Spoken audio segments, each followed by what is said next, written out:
Chapter 3. Solomon's rule consolidated. Then Solomon formed a marriage alliance with Pharaoh king of Egypt, and took Pharaoh's daughter and brought her to the city of David until he had finished building his own house, and the house of the Lord, and the wall around Jerusalem. The people were still sacrificing on the high places, because there was no house built for the name of the Lord until those days. Now Solomon loved the Lord, walking in the statutes of his father David, except he sacrificed and burnt incense in the high places. The king went to Gibeon to sacrifice there, for that was the great high place. Solomon offered 1,000 burnt offerings on that altar. In Gibeon the Lord appeared to Solomon in a dream at night, and God said, "Ask what you wish me to give you." Then Solomon said, "You have shown great loving kindness to your servant David my father, according as he walked before you, in truth and righteousness, and uprightness of heart toward you. And you have reserved for him this great loving kindness, that you have given him a son to sit on his throne, as it is this day. Now, O Lord my God, you have made your servant king in place of my father David. Yet I am but a little child. I do not know how to go out or come in. Your servant is in the midst of your people, which you have chosen, a great people who are too many to be numbered or counted. So give your servant an understanding heart to judge your people, to discern between good and evil. For who is able to judge this great people of yours?" It was pleasing in the sight of the Lord that Solomon had asked this thing.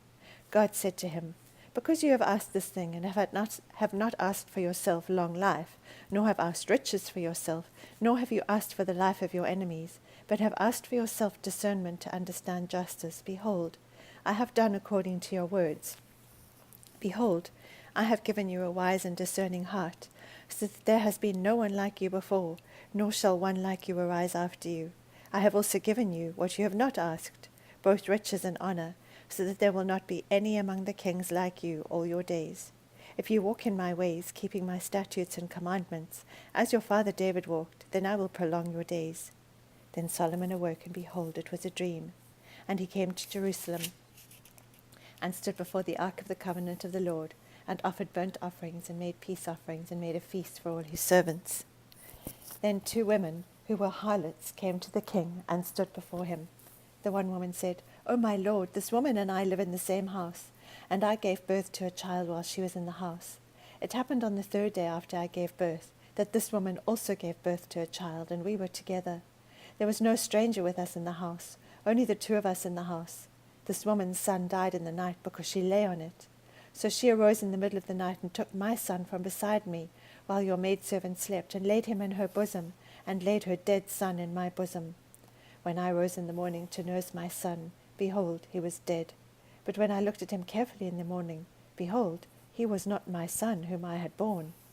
Then the other woman said, "No, for the living one is my son, and the dead one is your son." But the first woman said, "No, for the dead one is your son, and the living one is my son."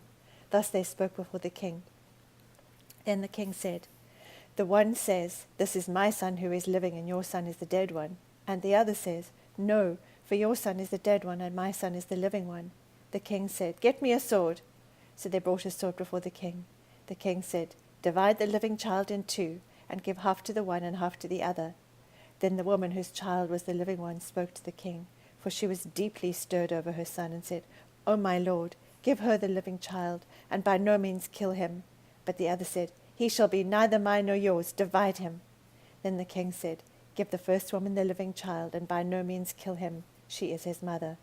When all Israel heard of the judgment which the king had handed down, they feared the king, for they saw that the wisdom of God was in him to administer justice. Chapter 4. Solomon's officials. Now King Solomon was king over all Israel. These were his officials. Azariah, the son of Zadok, was the priest. Elihorephah and Ahijah, the sons of Jisha, were secretaries. Jehoshaphat, the son of Ahilud, was the recorder, and Benaiah, the son of Jehoiada, was over the army. And Zadok and Abiathar were priests. And Azariah, the son of Nathan, was over the deputies. And Zabud, the son of Nathan, a priest, was the king's friend. And Ahishah was over the household, and Adoniram, the son of Abda, was over the men subject to forced labor. Solomon had 12 deputies over all Israel, who provided for the king and his household. Each man had to provide for a month in the year. These are their names: Ben-Hur in the hill country of Ephraim, Ben-Deker in Makaz, and Shalbim in Beth-Shemesh, and Elon-Beth-Hanan. Ben-Hesed in Aruboth, Soco was his, and all the land of Hepher. Ben Abinadab in all the height of Dor. Taphath, the daughter of Solomon, was his wife.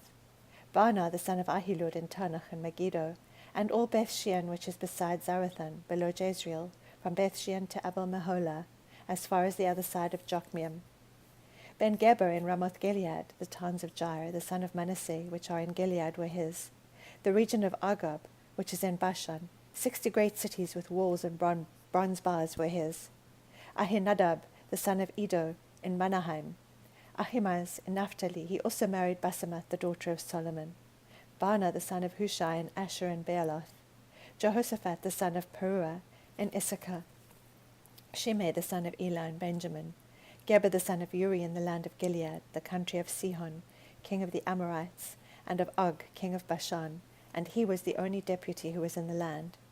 Judah and Israel were as numerous as the sand that is on the seashore in abundance. They were eating and drinking and rejoicing. Now Solomon ruled over all the kingdoms, from the river to the land of the Philistines and to the border of Egypt. They brought tribute and served Solomon all the days of his life. Solomon's provision for one day was 30 cors of fine flour and 60 cors of meal, 10 fat oxen, 20 pasture-fed oxen, 100 sheep, besides deer, gazelles, roebucks, and fattened fowl. For he had dominion over everything west of the river, from Tifsah even to Gaza, over all the kings west of the river, and he had peace on all sides around about him. So Judah and Israel lived in safety, every man under his vine and his fig tree, from Dan even to Beersheba, all the days of Solomon. Solomon had 40,000 stalls of horses for his chariots and 12,000 horsemen. Those deputies provided for King Solomon, and all who came to King Solomon's table, each in his month, they left nothing lacking. They also brought barley and straw for the horses, and swift steeds to the place where it should be, each according to his charge.